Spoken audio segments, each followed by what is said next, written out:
They couldn't get through the doors. The crowd was too big. The house was packed. But these 4 friends refused to give up, and what they did next shocked everyone. This is the miracle that proved faith will always find a way. In the quiet town of Capernaum, a single house overflowed with hope. People pressed into every corner, eager to hear the words of Jesus, the teacher whose voice brought light to weary hearts. Inside, the room pulsed with expectation.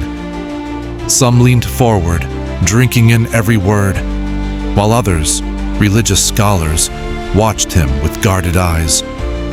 But outside, 4 friends hurried through the streets, carrying a man who could not walk, a man who had waited his whole life for a moment like this.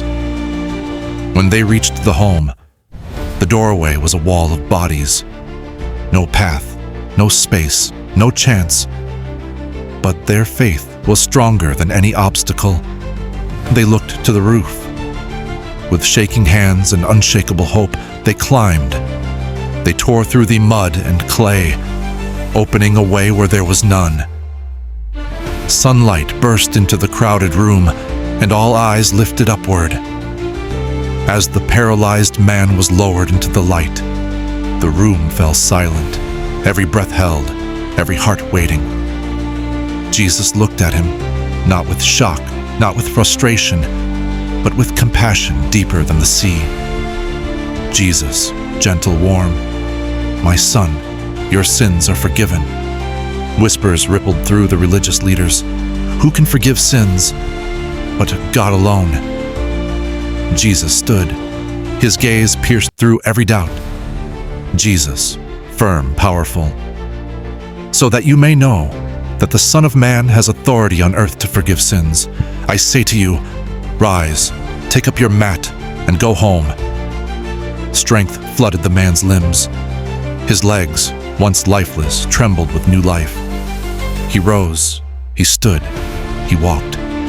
Gasps filled the room, tears, laughter, praise. The crowd parted as he stepped through them, carrying the mat that once carried him. And outside, beneath the blazing sun of Capernaum, he walked home. Free, whole, restored. That day, the world saw what faith can do. Faith that climbs, faith that digs, faith that breaks through any barrier. And in that house, filled with awe and wonder, all of Capernaum declared, "We have never seen anything like this." Here's the message. No barrier is too strong, no crowd too big, no obstacle too intimidating, no problem too permanent. When faith is persistent, Jesus responds. And when Jesus speaks, paralysis turns into purpose,